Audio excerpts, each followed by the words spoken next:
سوال: کس طرح کے انسان پر نکاح واجب ہوتا ہے؟ جواب: جب ضرورت یعنی نفس میں تقاضا ہو اور وسعت بھی ہو کہ اس قدر ہو کہ روز کے روز کماؤں گا اور کھلاؤں گا تو نکاح کرنا اس صورت میں واجب ہے، اور اس کے ترک کر دینے سے وہ انسان گنہگار ہوگا۔ سوال: انسان کے اوپر نکاح فرض کب ہوتا ہے؟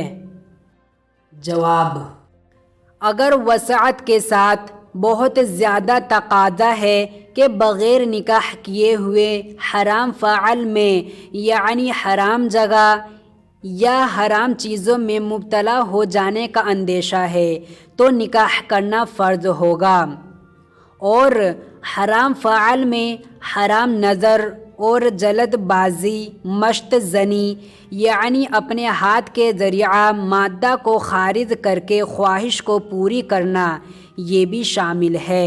اس صورت میں انسان کے اوپر نکاح فرض ہو جاتا ہے۔ سوال: انسان کے اوپر نکاح سنت کب ہوتا ہے؟ جواب: اگر ضرورت کا درجہ نہیں لیکن زوجہ کے حق کی ادائیگی کی قدرت ہے تب نکاح کرنا سنت ہے۔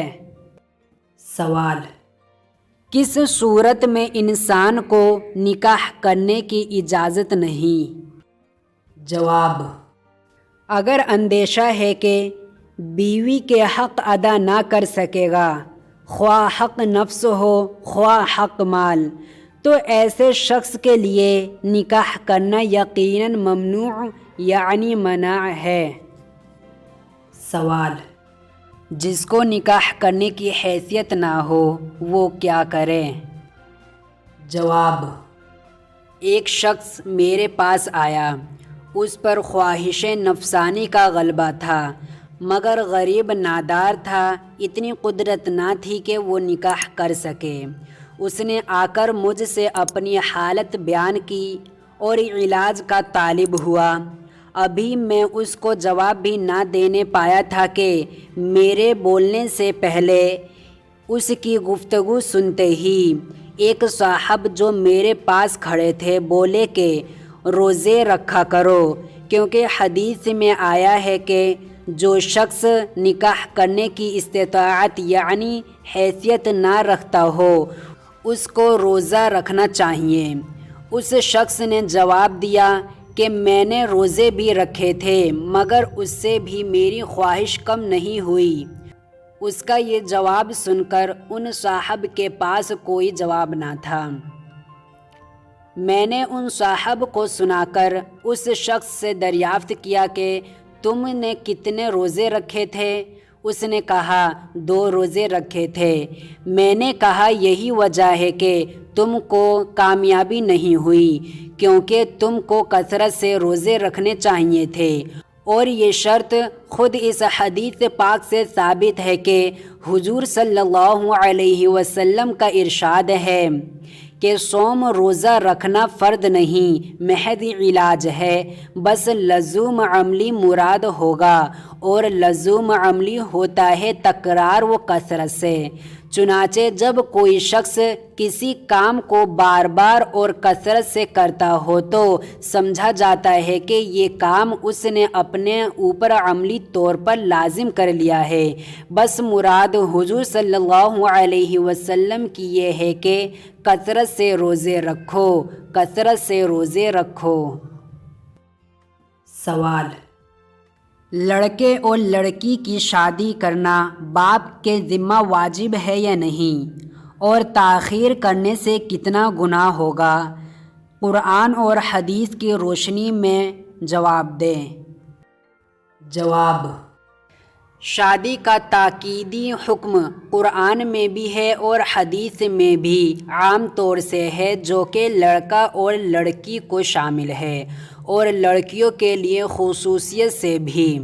اللہ تعالیٰ قرآن پاک میں فرماتے ہیں کہ تم لوگ ایامہ کا نکاح کر دیا کرو اور ایامہ ایم کی جمع ہے، جس کا مطلب یہ ہے کہ ایسی لڑکی جس کا شوہر نہ ہو، خواہ باکرہ ہو یا ثیبہ، یعنی کنواری ہو یا بیاہی۔ اسی طرح ایم اس مرد کو کہتے ہیں جس کی بیوی نہ ہو۔ اور اب رہ گئی حدیث۔ حضور صلی اللہ علیہ وسلم نے فرمایا، اے علی، 3 چیزوں میں تاخیر نہ کرو، ایک تو نماز جب اس کا وقت آ جائے، دوسرے جنازے میں جب وہ تیار ہو جائے، تیسرے بے نکاح لڑکے اور لڑکی کی شادی میں جب کہ جوڑے مل جائے۔ ایک اور حدیث میں حضور صلی اللہ علیہ وسلم نے ارشاد فرمایا کہ جس کی اولاد یعنی لڑکا یا لڑکی ہو، اس کو چاہیے اچھا نام رکھے، اس کی تعلیم و تربیت کرے، جب بالغ ہو جائے تو نکاح کر دے، بالغ ہونے کے بعد اگر نکاح نہیں کیا اور وہ کسی گناہ میں مبتلا ہو گئے تو اس کا گناہ باپ پر ہوگا۔ اسی طرح ایک اور حدیث میں ہے کہ حضور صلی اللہ علیہ وسلم نے فرمایا کہ تورات میں لکھا ہوا تھا کہ جس کی لڑکی 12 سال کی ہو گئی اور اس نے نکاح نہیں کیا، پھر وہ کسی گناہ میں پھنس گئی تو اس کا گناہ اس کے باپ پر ہوگا۔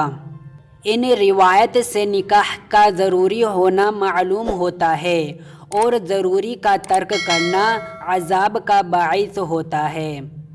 اور آخر کی حدیثوں سے گناہ کی مقدار بھی معلوم ہو گئی کہ تاخیر کی صورت میں جس گناہ میں یہ اولاد مبتلا ہوگی، خواہ نگاہ کا گناہ یا کان کا گناہ یا زبان کا یا دل کا، اتنا ہی گناہ اس صاحب اولاد یعنی باپ کو ہوگا جو نکاح کرنے میں دیری کرے گا۔